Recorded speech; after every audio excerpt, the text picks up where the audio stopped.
إن الحمد لله نحمده ونستعينه ونستغفره ونعوذ بالله من شرور أنفسنا وسيئات أعمالنا من يهده الله فلا مضل له ومن يضلل فلا هادي له وأشهد أن لا إله إلا الله وحده لا شريك له وأشهد أن محمدا عبده ورسوله أما بعد فإن خير الكلام كلام الله وخير الهدي هدي محمد صلى الله عليه وسلم وشر الأمور محدثاتها وكل محدثة بدعة وكل بدعة ضلالة وكل ضلالة في النار.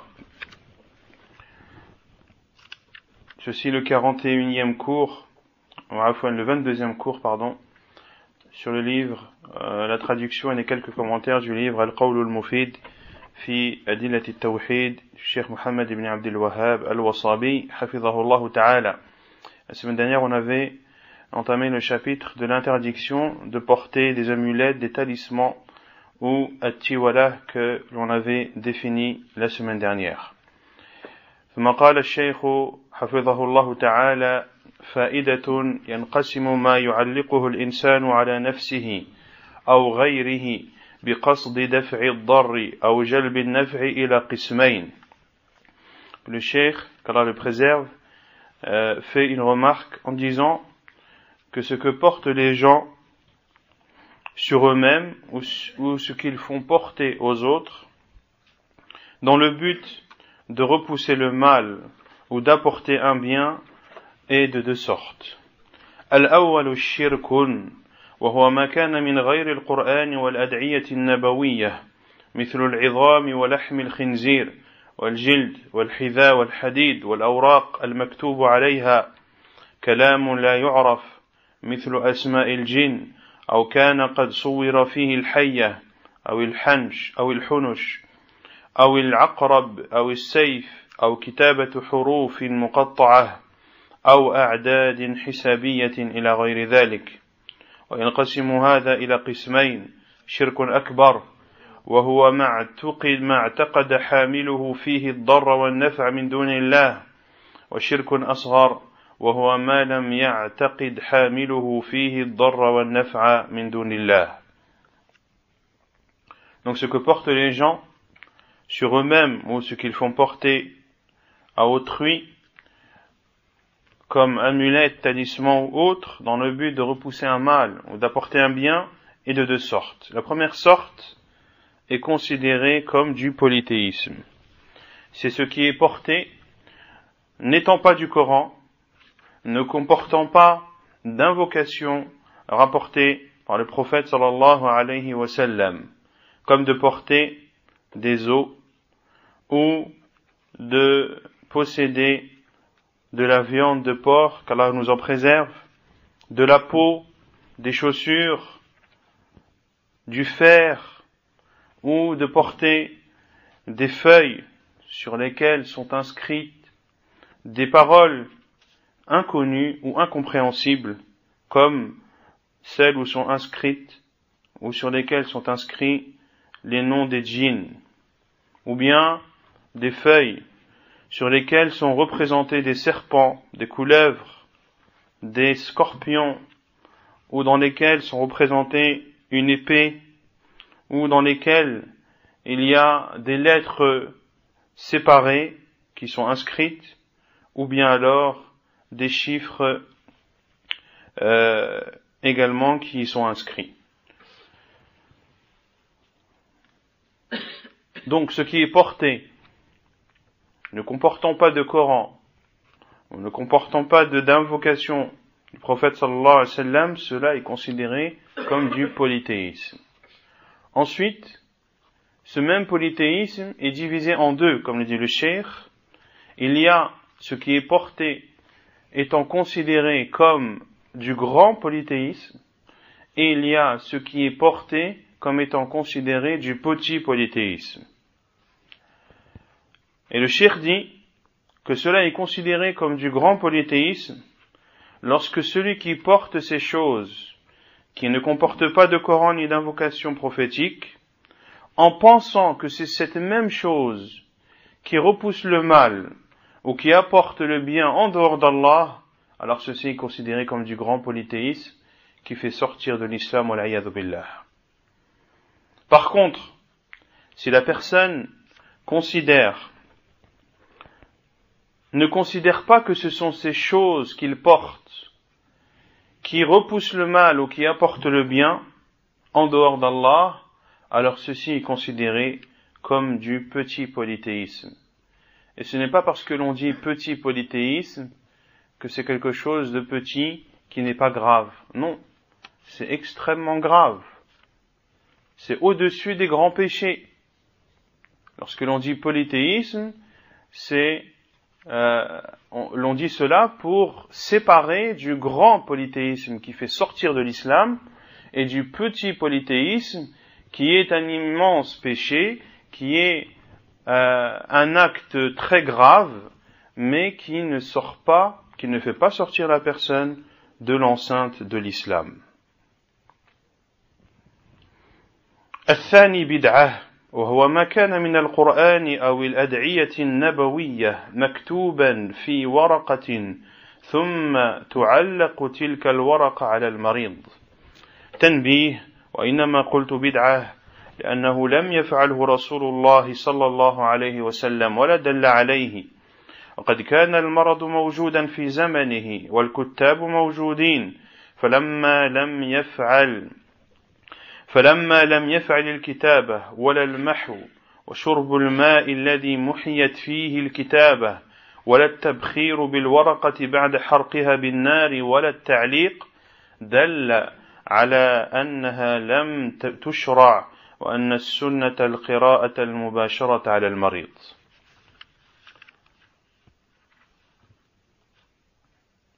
Donc ce que porte la personne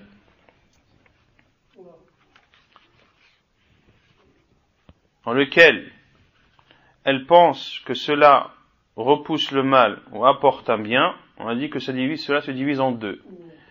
Première partie, ce qui est considéré comme du polythéisme.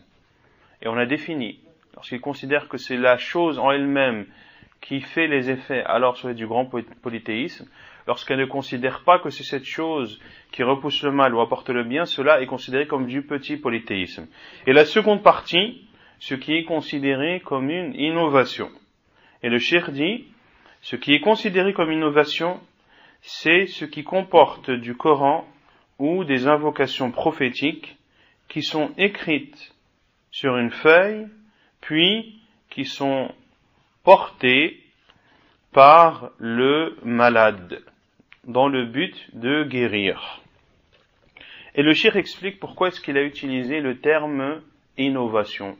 Pourquoi est-ce que le fait de porter des amulettes ou des talismans sur lesquels sont inscrits des versets du Coran, ou sur lesquels sont inscrits des invocations du prophète apportées par le prophète sallallahu alayhi wa sallam, pourquoi cela est-il considéré comme une innovation? Le cheikh dit, et j'ai dit innovation car le prophète sallallahu alayhi wa sallam ne l'a pas fait. Il ne l'a pas fait et il n'a pas dirigé à le faire. Il n'a pas encouragé à le faire, sallallahu alayhi wa sallam. Alors qu'à l'époque du prophète sallallahu alayhi wa sallam, la maladie était-elle existante?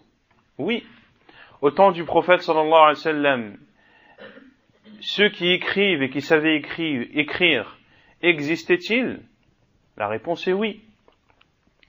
Mais le prophète sallallahu alayhi wa sallam n'a pas écrit sur les feuilles. Il n'a pas demandé à ce qu'on l'écrive sur les feuilles et que l'on efface celles-ci en plongeant ces feuilles dans de l'eau, puis de boire cette eau mélangée à l'encre de cette feuille, ou bien prendre une feuille et inscrire des versets du Coran ou des invocations rapportées par le prophète sallallahu alayhi wa sallam, et de brûler cette feuille, puis d'absorber la fumée qui en échappe, ni également de le porter. Tout ceci, le prophète sallallahu alayhi wa sallam ne l'a pas fait, et n'a pas demandé à le faire, et tout ceci prouve que cette façon de faire et cette manière n'est pas légiférée. Or, la sunna du prophète sallallahu alayhi wa sallam est plutôt la sunna du prophète sallallahu alayhi wa sallam, c'est de lire le Coran, c'est de lire les invocations que nous a enseignées le prophète sallallahu alayhi wa sallam directement sur le mort, directement, sur le malade. قال الشيخ العلامة المحدث محمد ناصر الدين الألباني رحمه الله فائدة التميمة. سلام الله. Le Cheikh Al-Wasabi hafidhahullah nous cite la parole de Cheikh Al-Albani rahimahullah ta'ala. Parole que le Cheikh rahimahullah a dit dans son livre Silsilatul Ahadith as-Sahiha, la chaîne de hadith authentique. Cheikh Al-Albani dit, remarque, les amulettes. خرزات كانت العرب تعلقها على أولادهم يتقون بها العين في زعمهم فأبطلها الإسلام كما في النهاية لابن الأثير. Qu'est-ce que des talismans ou des amulettes? Ce sont des sortes de perles ou des pierres de collier que les Arabes accrochaient sur leurs enfants pour les protéger du mauvais œil selon ce qu'ils prétendaient. L'islam est venu l'abolir, comme cela a été défini par l'imam Ibn al-Athir, rahimahullah ta'ala, qui est un grand savant de la langue arabe. C'est la définition qu'il a donnée des amulettes. Qultu, je dis, c'est-à-dire le Cheikh Al-Albani rahimahullah. ولا تزال هذه الضلالة فاشية بين البدو والفلاحين وبعض المدنيين ومثلها الخرازات التي يضعها بعض السائقين أمامهم في السيارة يعلقونها على المرآة وبعضهم يعلق نعلا عتيقة وفي مقدمة السيارة أو في مؤخرتها وغيرهم يعلقون نعل فرس في واجهة الدار أو الدكان كل ذلك لدفع العين زعموا وغير ذلك مما عم وطم بسبب الجهل بالتوحيد وما ينافيه من الشركيات والوثنيات التي ما بعثت الرسل ولا أنزلت الكتب إلا من أجل إبطالها والقضاء عليها فإلى الله المشتكى من جهل المسلمين اليوم وبعدهم عن الدين. Je dis, c'est-à-dire Cheikh Al-Albani rahimahullah. Et cet égarement est répandu à notre époque, ou est toujours existante, et répandue chez les paysans, ceux qui habitent dans les campagnes, et chez certains citadins. Comme des sortes de perles ou des pierres qu'accrochent certains conducteurs à l'avant de leur voiture, qu'ils suspendent sur leur rétroviseur. Certains accrochent des vieilles chaussures à l'avant de leur voiture ou à l'arrière de celle-ci. Certains accrochent des fers à cheval devant la maison ou devant la boutique. Tout ceci en prétendant que cela repousse le mauvais œil. Et bien d'autres pratiques qui sont malheureusement répandues à cause de l'ignorance que les musulmans ont de l'unicité d'Allah subhanahu wa ta'ala. Et l'ignorance également qu'ils ont de ce qui vient contredire cette unicité comme acte faisant partie du polythéisme ou de l'idolâtrie. Alors que les prophètes n'ont été envoyés et les livres n'ont été révélés que pour abolir ce genre de pratique et pour mettre un terme à celle-ci. C'est à Allah que l'on se plaint de l'ignorance de beaucoup de musulmans aujourd'hui et de leur égarement et de leur éloignement de la religion. ولم يقف الأمر ببعضهم عند مجرد المخالفة بل تعداه إلى التقرب بها إلى الله فهذا الشيخ الجزولي صاحب دلائل الخيرات يقول في الحزب السابع في يوم الأحد اللهم صل على محمد وآل محمد ما سجعت الحمائم وحمت الحوائم وسرحت البهائم ونفعت التمائم وتأويل الشارح للدلائل بأن التمائم جمع تميمة وهي الورقة التي يكتب فيها شيء من الأسماء أو الآيات وتعلق على الرأس مثلا للتبرك مما لا يصح لأن التمائم عند الإطلاق إنما هي الخرازات كما سبق عن ابن الأثير على أنه لو سلم بهذا التأويل فلا دليل في الشرع على أن التميمة بهذا المعنى تنفع ولذلك جاء عن بعض السلف كراهة ذلك كما بينته في تعليقي على الكلم الطيب. Et le Cheikh Al-Albani rahimahullah de dire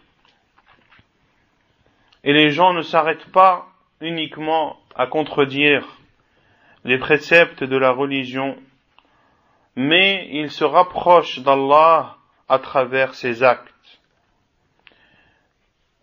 Et le Cheikh Al-Jazuli, l'auteur du livre Dalailul Khayrat, dit dans les rappels qu'il faut dire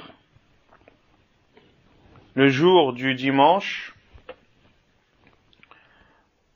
ô Allah, prie sur Muhammad et sur la famille de Muhammad tant que les pigeons roucouleront et tant que les animaux boiront et tant que les bestiaux pâtureront et tant que les talismans seront bénéfiques. Et tant que les talismans seront bénéfiques. Et celui qui a expliqué Dalailu al-Khayrat de Al-Jazuli a expliqué le terme talisman dans cette parole que c'est le pluriel de tamima qui est une feuille sur laquelle sont inscrits des noms ou des versets, cette même feuille qui est accrochée sur la tête, par exemple, afin de demander la bénédiction. Et Cheikh Al-Albani rahimahullah répond en disant que مما لا يصح لأن التمائم عند الإطلاق إنما هي الخرازات, que cette définition citée précédemment n'est pas valable. Car lorsque l'on dit talisman, lorsque l'on dit amulette, cela signifie des perles ou des pierres de collier, comme cela a été défini par l'imam Ibn al-Athir, rahimahullah ta'ala. Et supposons que cette définition soit vraie, il n'y a aucune preuve dans la religion que les talismans, même selon cette définition, apportent un bien. Pour cela qu'il a été rapporté par certains salafs qu'ils détestaient le fait de porter des talismans et des amulettes, comme je l'ai explicité dans mes commentaires sur le livre Al-Kalam al-Tayyib. Fin de citation de Cheikh Al-Albani rahimahullah. ثم قال المؤلف حفظه الله قال الحاكم رحمه الله حدثنا أبو عبد الله محمد بن عبد الله الزاهد الأصبهاني ثنا أحمد بن مهران ثنا عبيد الله بن موسى ثنا إسرائيل عن ميسرة بن حبيب عن المنهال عن عمرو عن قيس بن السكن الأسدي قال دخل ابن مسعود رضي الله عنه على امرأة فرأى عليها حرزا من الحمرة فقطعه قطعا عنيفا ثم قال إن آل عبد الله عن الشرك أغنياء وقال كان مما حفظنا عن رسول الله صلى الله عليه وسلم إن الرقى والتمائم والتول من الشرك. هذا حديث صحيح الإسناد ولم يخرجاه. قال الشيخ الألباني قال الشيخ مقبل هو حديث حسن. أحمد بن مهران قال فيه ابن أبي حاتم صدوق، والمنهال بن عمرو قال الحافظ صدوق ربما وهم. وأما الشيخ الحاكم فلقبه الذهبي في سير أعلام النبلاء بالشيخ الإمام المحدث القدوة أبي عبد الله محمد بن عبد الله بن أحمد الأصبهاني الصفار الزاهد. Et Al-Hakim rahimahullah a dit dans son livre Al-Mustadrak, il rapporte que Abdullah ibn Mas'ud radiyallahu anhu est rentré chez une femme et il a vu qu'elle portait un talisman ou une amulette pour se protéger de Al-Humra, qui est une maladie contagieuse, et cette maladie se caractérise par des plaques rouges qui sont douloureuses et qui, la plupart du temps, apparaissent sur le visage. Abdullah ibn Mas'ud, lorsqu'il a vu cela, a violemment retiré ce talisman et a dit: la famille de Abdullah, c'est-à-dire de Abdullah ibn Mas'ud, se passe largement du polythéisme. Et il a dit: ce que nous avons appris du prophète sallallahu alayhi wa sallam et sa parole, ar-ruqa, les incantations, les talismans et at-tiwala font partie de l'associanisme. Et on a vu la semaine dernière que les incantations ici qui sont voulues dans ce hadith, qui font partie du polythéisme, sont celles qui ne comportent ni verset du Coran, ni hadith du prophète sallallahu alayhi wa sallam, mais plutôt qui comportent des choses qui contredisent ces deux-ci. Et at-tiwala, on avait dit que c'était une sorte d'objet qui était porté dans le but qu'un homme aime sa femme ou que la femme aime son homme.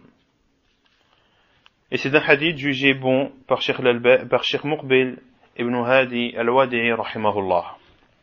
ثم قال وقال الإمام أحمد رحمه الله: ثنى عبد الصمد ابن عبد الوارث ثنى عبد العزيز بن مسلم ثنى يزيد بن أبي منصور عن دخين الحجري عن عقبة بن عامر الجهني رضي الله عنه أن رسول الله صلى الله عليه وسلم أقبل إليه رهط فبايع 9 وأمسك عن 1 فقالوا: يا رسول الله بايعت 9 وتركت هذا؟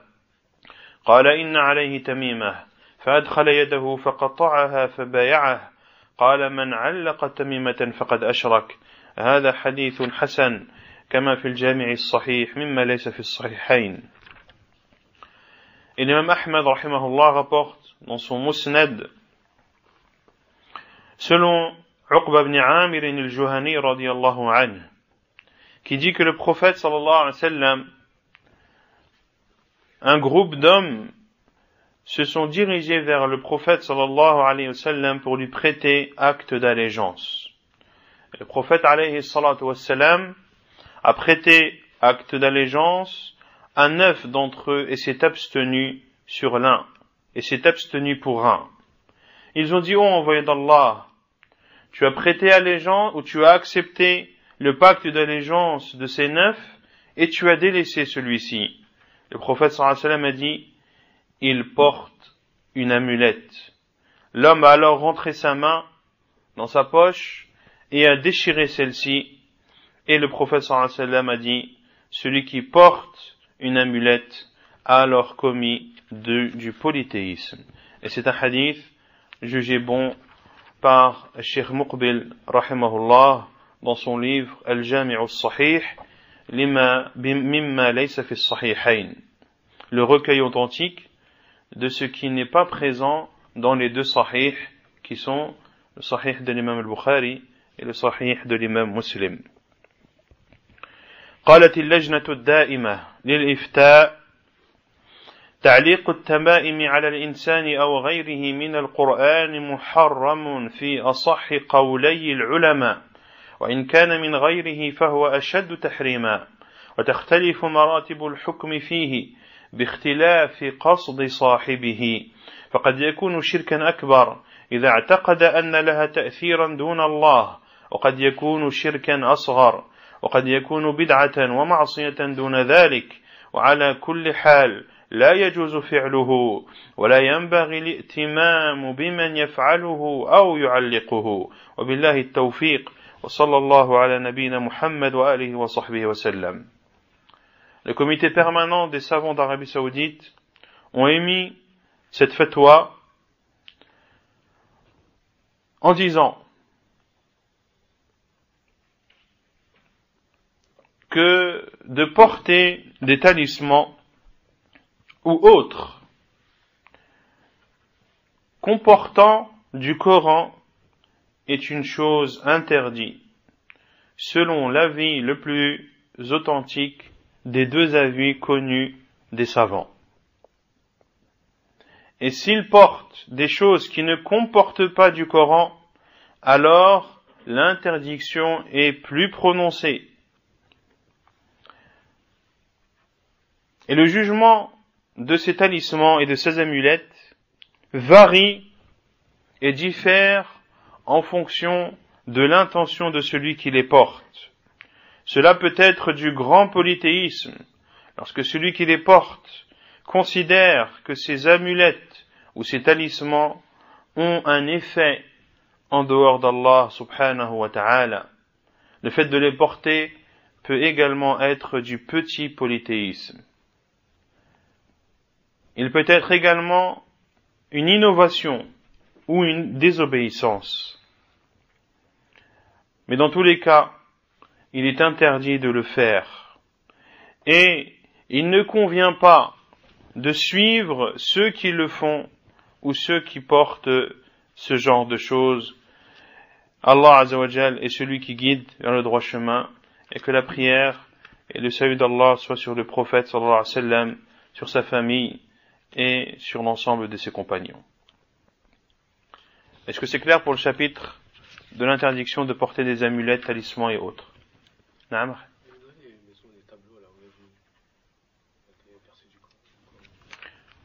Naam, concernant les tableaux qui sont accrochés au mur, qui comportent des versets du Coran, tout dépend quelle est l'intention.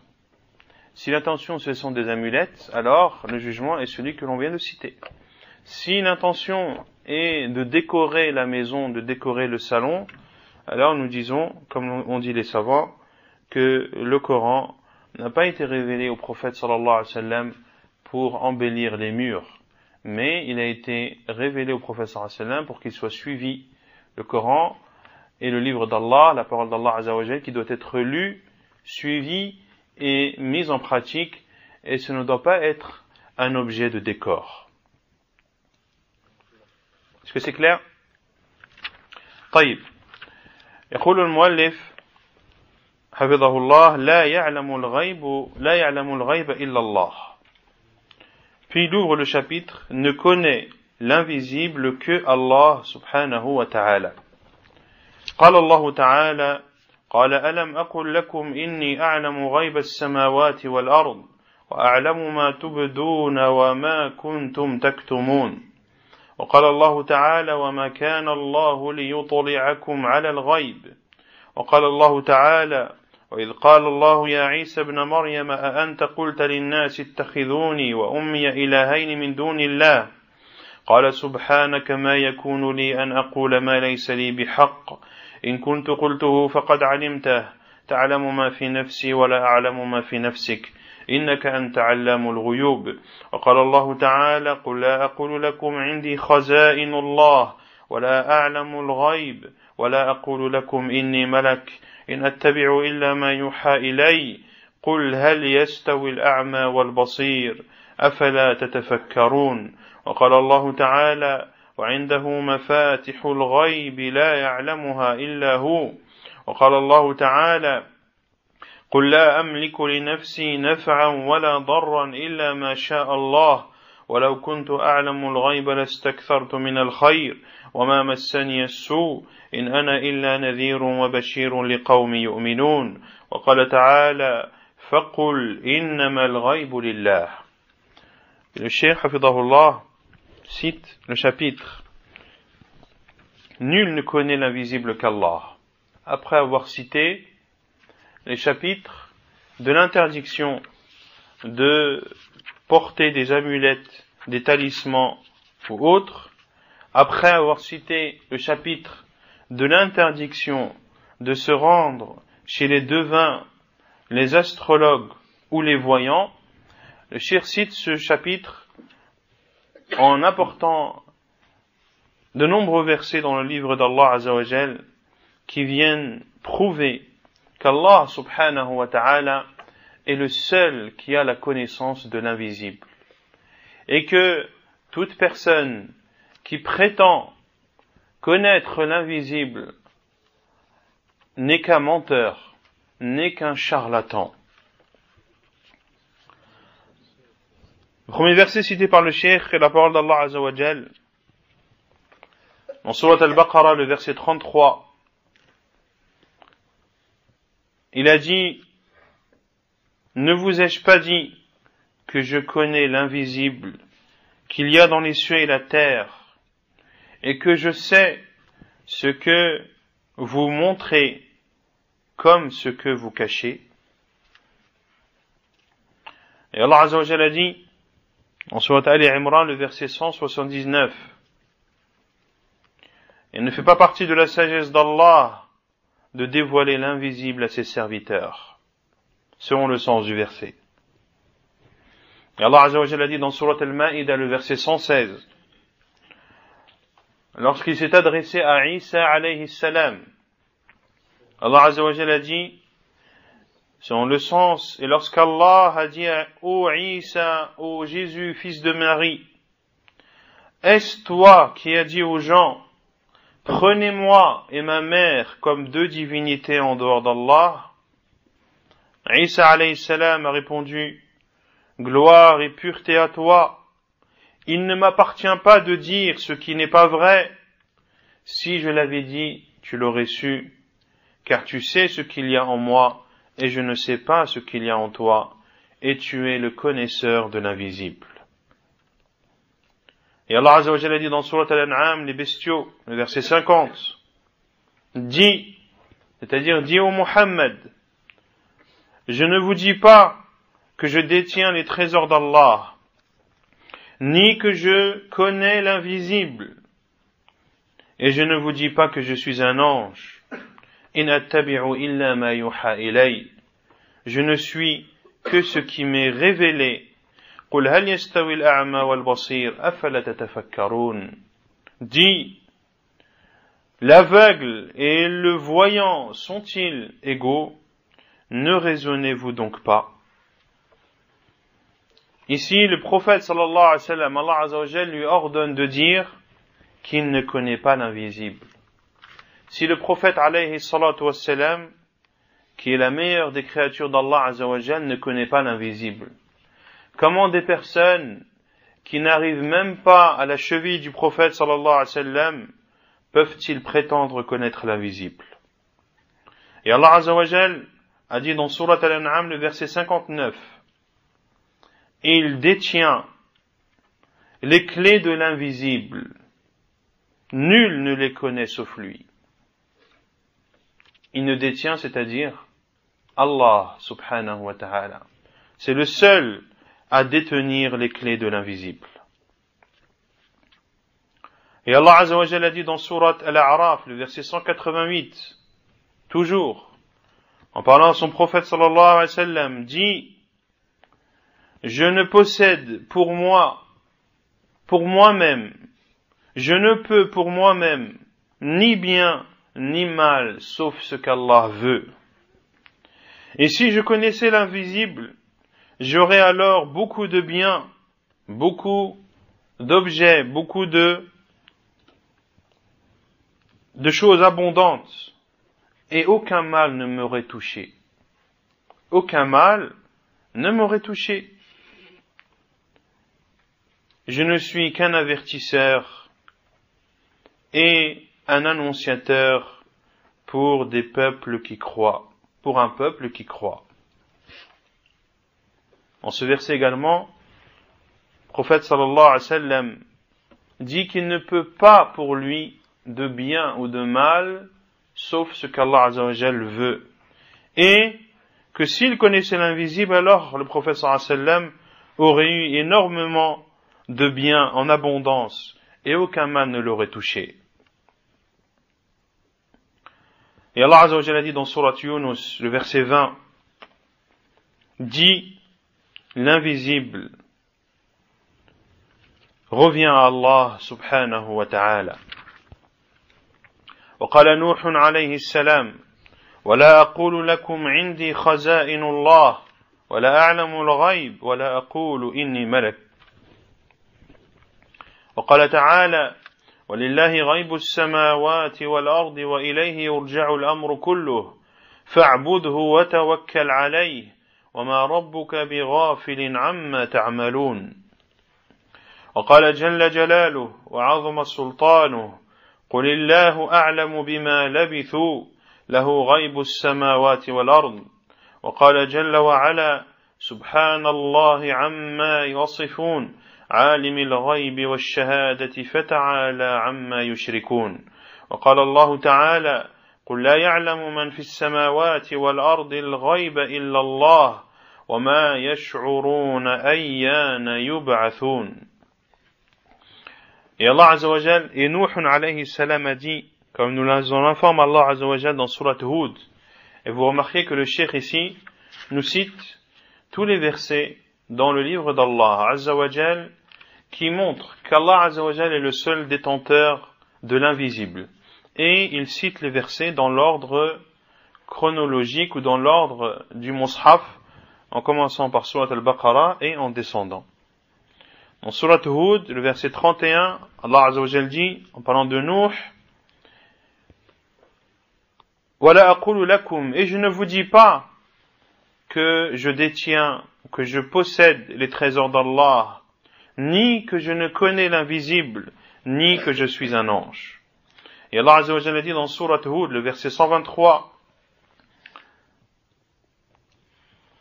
Allah appartient l'invisible dans les cieux et dans la terre, et c'est vers lui que retourne le commandement entier.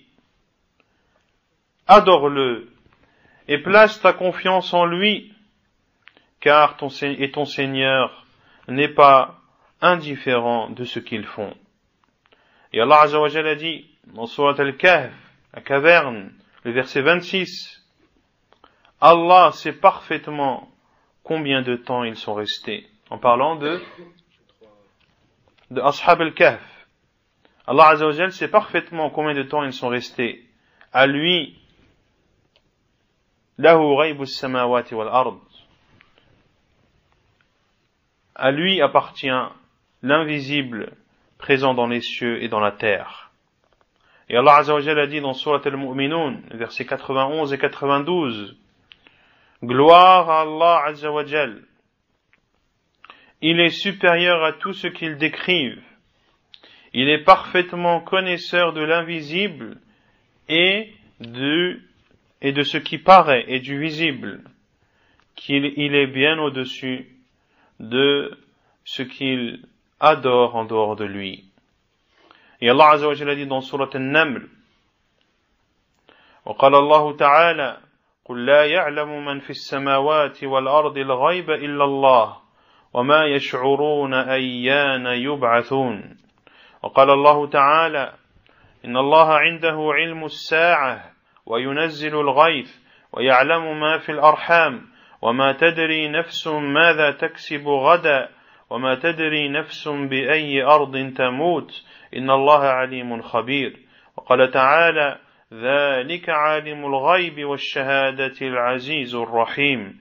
وقال تعالى عالم الغيب لا يعزب عنه مثقال ذرة في السماوات ولا في الأرض ولا أصغر من ذلك ولا أكبر إلا في كتاب مبين.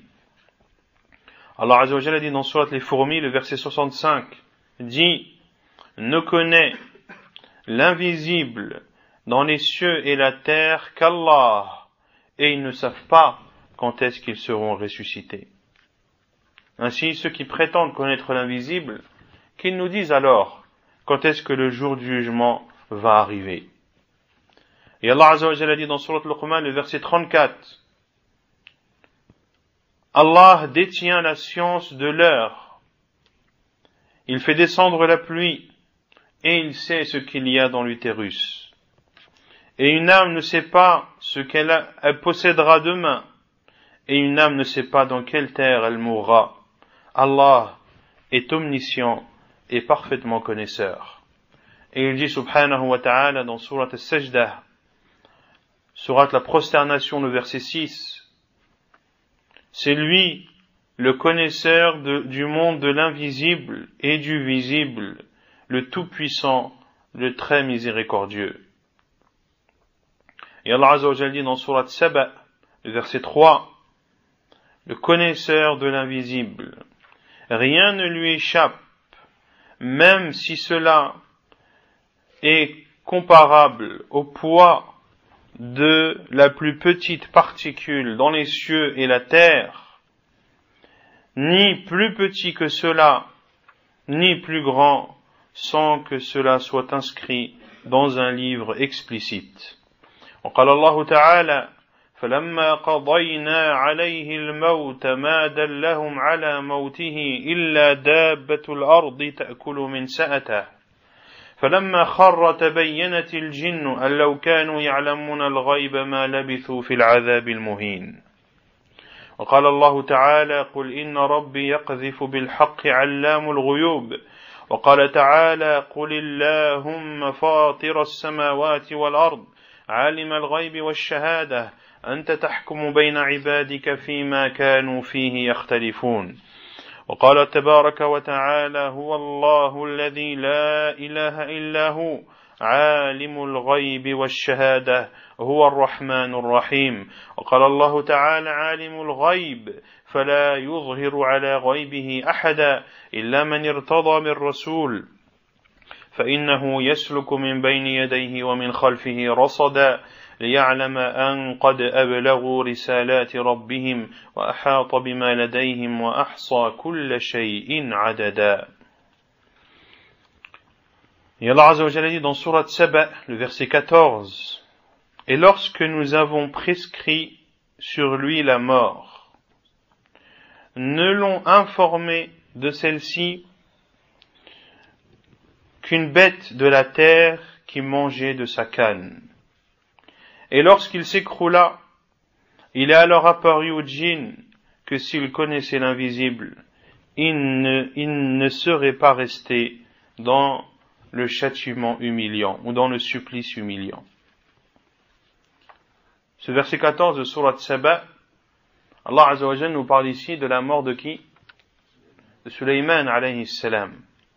Lorsqu'Allah Azza wa Jalla a décidé de sa mort, il est mort en étant appuyé sur sa canne, assis sur son trône. Et vous savez que parmi les particularités de Sulayman alayhi salam, c'est que les djinns étaient à son service. Et que les djinns n'avaient pas le droit de désobéir aux ordres de Sulayman alayhi salam. Car Allah Azza wa Jal les a menacés. Nudhiqhu min adhab as-sa'ir. Que celui qui désobéit à son ordre, Allah Azza wa Jal lui le châtiera d'un châtiment douloureux. Ainsi ils étaient au service de Sulayman alayhi salam. Et dans le verset 13 de Surat Saba, Allah Azza wa Jal nous informe que les djinns construisaient des sanctuaires, des immenses fondations pour Sulayman. Également, ils construisaient des statues. Ils construisaient également d'énormes marmites qui, tellement elles étaient grandes, ne pouvaient être déplacées.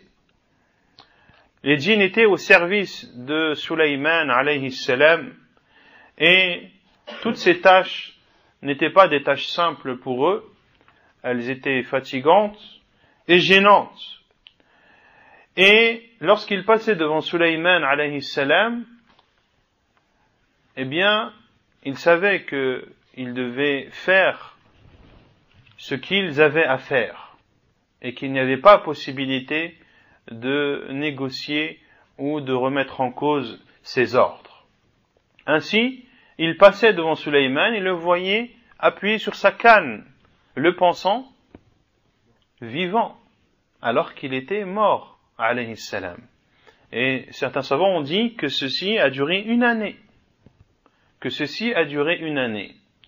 Et comment ont-ils découvert que Sulayman, alayhi salam, était mort? Lorsqu'une bête de la terre a commencé à ronger la canne de Sulayman, alayhi salam, sur laquelle il s'appuyait, et lorsque celle-ci a cédé et ne tenait plus, Sulayman alayhi salam s'est écroulé, et c'est alors ils ont constaté qu'il était décédé alayhi salam. Et Allah Azza wa Jalla a dit, et lorsqu'il s'écroula, c'est-à-dire Sulayman alayhi salam, il est alors apparu aux djinns que s'il connaissait l'invisible, il n'aurait pas continué à travailler et à faire ces tâches difficiles pour eux.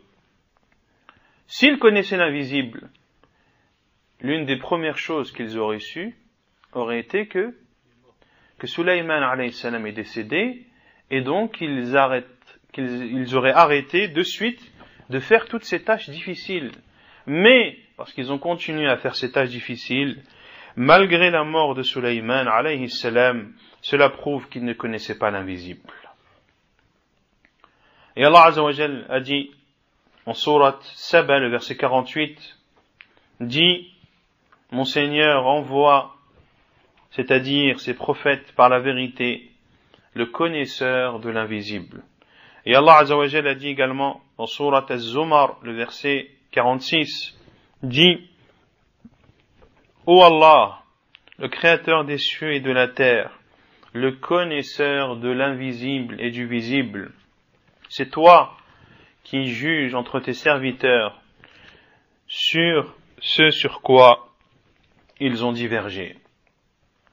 Et Allah Azza wa Jalla a dit dans sourate Al-Hashr, le verset 22, c'est Allah, point de divinité qui ne mérite d'être adoré que lui, le connaisseur de l'invisible et du visible, c'est le tout miséricordieux, le très miséricordieux.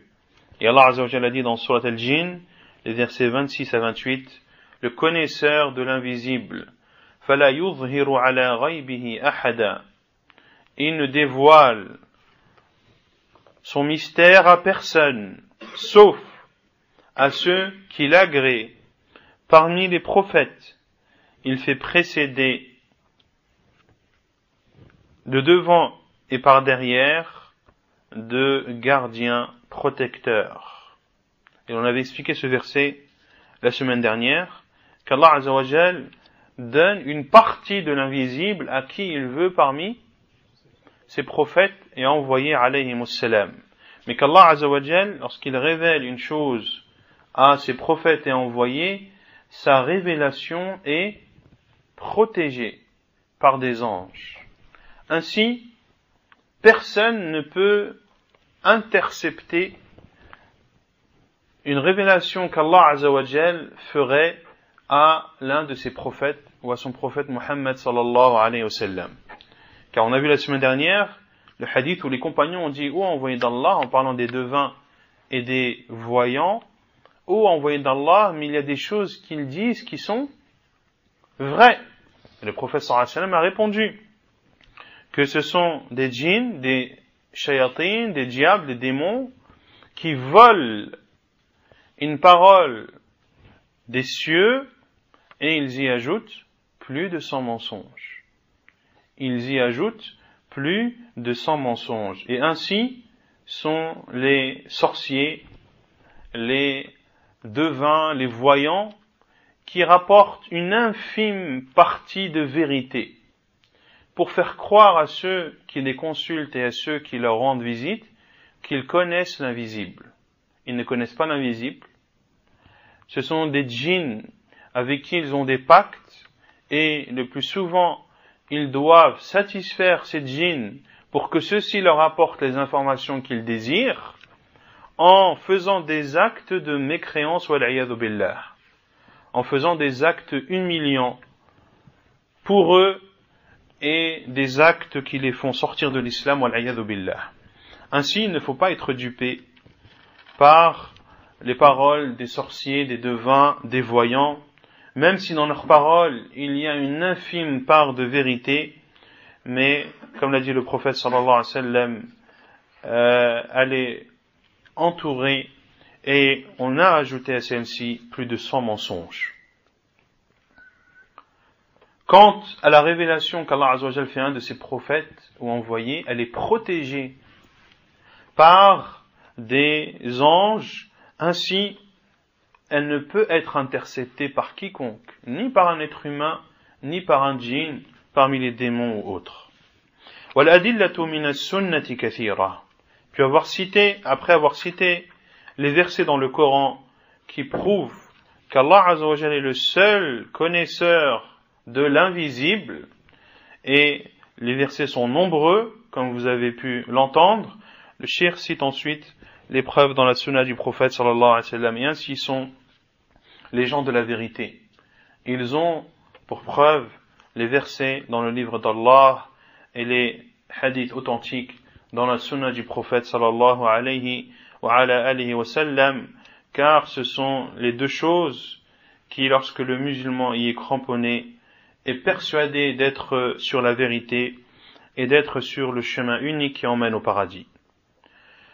وعن عبد الله بن عمر رضي الله عنهما قال قال رسول الله صلى الله عليه وسلم مفاتيح الغيب 5 لا يعلمهن إلا الله لا يعلم أحد ما يكون في غد إلا الله ولا يعلم أحد ما يكون في الأرحام إلا الله ولا تعلم نفس ماذا تكسب غدا ولا تدري نفس بأي أرض تموت إلا الله ولا يعلم متى يأتي المطر أحد إلا الله ولا يعلم متى تقوم الساعة إلا الله أخرجه البخاري وأحمد. Le premier hadith cité par l'auteur est le hadith de Abdullah ibn Umar radiyallahu anhuma, rapporté par l'imam al-Bukhari dans son Sahih et l'imam Ahmed dans son Musnad, dans lequel le prophète sallallahu alayhi wa sallam a dit: les clés de l'invisible sont de 5, elles ne sont connues que d'Allah. Nul ne connaît ce qu'il y aura au lendemain sauf Allah. Nul ne sait ce qu'il y a dans les utérus qu'Allah subhanahu wa ta'ala. Comment répondre à ceux qui disent: mais maintenant les échographies nous permettent de savoir ce qu'il y a dans les utérus? Non?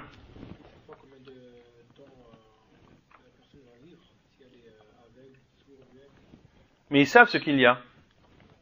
À partir d'un certain temps. À partir d'un certain temps. Quand est-ce que l'on peut voir à travers une échographie ce qu'il y a dans l'utérus de la femme? Après un certain temps. Ça peut être 3 mois, ça peut être avant aussi. Mais Allah Azza wa Jal sait parfaitement ce qu'il y a dans l'utérus, même avant que cela ne soit perceptible à l'échographie ou autre. Et une âme ne sait pas ce qu'elle aura le lendemain. Et une âme ne sait pas dans quelle terre elle mourra, sauf Allah subhanahu wa ta'ala. Et nul ne sait quand est-ce que la pluie va tomber, sauf Allah subhanahu wa ta'ala. Et c'est la même chose ici. Certains pourraient dire, mais maintenant avec la météo, on sait quel jour il va pleuvoir. La réponse est: combien de temps on le sait avant? Est-ce que les prévisions sont sûres à 2 semaines avant, 1 mois avant? Non, Allah Azza wa Jal sait. Avant même d'avoir créé les cieux et la terre, subhanahu wa ta'ala, que tel jour il va pleuvoir. Quant à la météo, Oui, elle le sait. Premièrement, ce sont des prévisions, ce n'est pas une certitude. Et deuxièmement, ils le savent quelques jours avant, lorsque les nuages se sont formés. Mais si les nuages ne sont pas formés, eh bien, ils ne peuvent en aucun cas prédire qu'il y aura une pluie à tel et tel jour. وَلَا يَعْلَمُ مَتَى تَقُومُ السَّاعَةُ إِلَّا اللَّهُ. Et personne ne sait quand est-ce que l'heure arrivera, sauf Allah subhanahu wa ta'ala. Et on entend à notre époque tous ces charlatans qui, les uns après les autres, nous sortent des dates dans laquelle aura lieu la fin du monde et le début du jugement. ثانيا عن أبي هريرة رضي الله عنه قال قال رسول الله صلى الله عليه وسلم 5 لا يعلمهن إلا الله ثم تلا الآية رواه البخاري ومسلم. وعن بريدة رضي الله عنه قال سمعت رسول الله صلى الله عليه وسلم يقول 5 لا يعلمهن إلا الله فذكر الآية. رواه أحمد وغيره بإسناد صحيح وحسنه الشيخ مقبل في الجامع الصحيح وصححه الألباني في صحيح الجامع. وعن عائشة رضي الله عنها قالت قال رسول الله صلى الله عليه وسلم لا يعلم ما في غد إلا الله. رواه الحاكم وصححه على شرط مسلم وأقره الذهبي وانظر آذاب الزفاف وحسنه ابن حجر في الفتح وهو كما قال. زاد الألباني في تخريجه الطبراني في الصغير والأوسط والبيهقي. وعن الربيع بنت معوذ بن عفراء رضي الله عنها قالت دخل علي النبي صلى الله عليه وسلم غداة بني علي فجلس على فراشي كمجلسك مني فجعلت جويريات كن يضربن بالدف ويندبن من قتل من آبائهن يوم بدر إذ قالت إحداهن وفينا نبي يعلم ما في غد فقال لا تقولي هكذا وقولي ما كنت تقولين. رواه البخاري. Et les autres hadiths qui prouvent qu'Allah Azza wa Jalla est le seul qui connaît l'invisible, le hadith d'Abu Huraira radiyallahu anhu, rapporté par Al-Bukhari et Muslim, dans lequel le prophète sallallahu alayhi wa sallam a dit 5 choses ne sont connues que d'Allah subhanahu wa ta'ala. Puis il a lu le verset, c'est-à-dire il a lu le verset de Surat Luqman, le verset 34, où Allah Azza wa Jalla dit Inna Allaha indahu ilmu as-sa'ah wa yunazzilu al-ghayth wa ya'lamu ma fi al-arham wa ma tadri nafsun madha taksibu ghada wa ma tadri nafsun bi ayyi ardin tamut inna Allaha alimun khabir. Allah détient la science de l'heure et il fait descendre la pluie et il sait ce qu'il y a dans l'utérus et une âme ne sait pas ce qu'elle possédera demain et une âme ne sait pas dans quelle terre elle mourra. Ce sont 5 choses que Allah Azza wa Jal est le seul à connaître. De même, dans le hadith de Buraydah radiyallahu anhu, qui a entendu le prophète sallallahu alayhi wa sallam dire 5 choses ne sont connues que d'Allah, et il a cité le même verset. Et le hadith de Aïcha radiyallahu anha, authentifié par Cheikh Al-Albani, est rapporté par Al-Hakim et autres, où le prophète sallallahu alayhi wa sallam a dit ne sait pas ce qu'il y aura le lendemain sauf Allah. Ne sait pas ce qu'il y aura le lendemain sauf Allah. Cinquièmement, selon Ar-Rubayy', la fille de Muawid ibn Afra radiyallahu anha, qu'Allah l'agrée, elle a dit que le prophète sallallahu alayhi wa sallam est venu la voir le lendemain matin lorsqu'elle a consommé son mariage.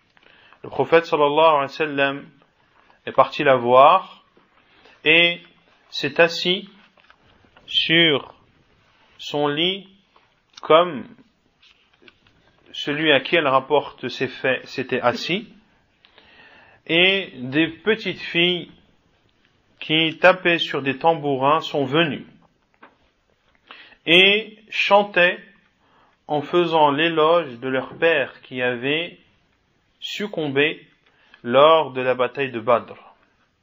Et c'est alors qu'une de ses filles a dit, en chantant, et il y a parmi nous un prophète qui sait ce qu'il y aura demain.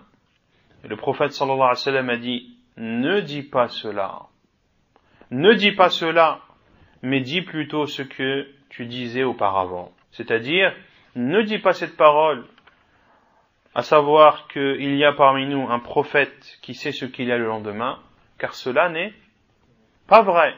Mais continue plutôt à dire ce que tu disais comme éloge de ton père qui est décédé lors de la bataille de Badr. فائدة قال الحافظ في الفتح علم الغيب صفة تختص بالله وسائر ما كان النبي صلى الله عليه وسلم يخبر به من الغيوب بإعلام الله تعالى إياه لا أنه يستقل بعلم ذلك. قلت ومن هذه الآيات الكريمات والأحاديث النبوية الشريفة يتبين للقارئ اللبيب بطلان ما عليه الكهان والعرافون والمنجمون من الدجل والتضليل كمهدي أمين وصاحبة الوصوف والمجبة وقوير وغيرهم من الكهان وأنه لا يعلم الغيب أحد إلا الله وحده لا شريك له. Al-Hafid, le Cheikh cite deux remarques. La première, Al-Hafid ibn Hajar, rahimahullah, dans son livre Al-Fath, a dit la science de l'invisible est une caractéristique propre à Allah subhanahu wa ta'ala. Et ce que nous a informé le prophète sallallahu alayhi wa sallam comme chose de l'invisible. Le prophète sallallahu alayhi wa sallam nous a-t-il informé de choses faisant partie de l'invisible? Oui, le prophète sallallahu alayhi wa sallam nous a informé de choses qui sont passées avant lui, de choses qui se sont passées à son époque, et de choses qui viendront par la suite. Et les exemples sont multiples. Et Al-Hafid ibn Hajar dit, tout ce que le prophète sallallahu alayhi wa sallam nous a informé comme chose de l'invisible est l'enseignement d'Allah subhanahu wa ta'ala. C'est ce qu'Allah azza wa jalla lui a enseigné, et ce n'est pas une science qu'il détient. Ce n'est pas une science que détient le prophète sallallahu alayhi wa sallam. Il n'est pas caractérisé par la science de l'invisible. Mais ce qu'il connaît de l'invisible, c'est ce qu'Allah azza wa jalla lui a enseigné. Il faut donc bien différencier ces deux choses. Et Cheikh al-Wasabi, hafidahullah, dit, et de tous ces versets et de tous ces hadiths du prophète sallallahu alayhi wa sallam, il apparaît au lecteur clairvoyant la fausseté des voyants, des devins et des astrologues, et montre à quel point ce sont des charlatans et des égareurs, comme Mahdi Amin, qui est, comme on l'a vu la semaine dernière, un devin ou un voyant connu au Yémen, et 3 femmes présentes dans 3 régions du Yémen, des régions proches de là où est originaire Cheikh al-Wasabi, la région de Al-Wusuf, Al-Majabba et Quwayir. Et Cheikh ici met en remarque صاحبة الوصوف والمجبة وقوير 3 نساء كاهنات يسكن في هذه المناطق الثلاث من وصاب الأسفل قطع الله دابرهن. Celles qui habitent Al-Wusuf, Al-Majabba et Quwayir sont 3 femmes qui font partie des devins et des voyants qui habitent dans ces 3 régions de Wasab, qu'Allah coupe leur dos. Et autres devins, ceci prouve que ce sont des charlatans, que ce sont des égareurs et qu'Allah subhanahu wa ta'ala est le seul, sans associé subhanahu wa ta'ala, qui connaît l'invisible. ونكتفي بهذا القدر سبحانك اللهم وبحمدك أشهد أن لا إله إلا أنت أستغفرك وأتوب إليك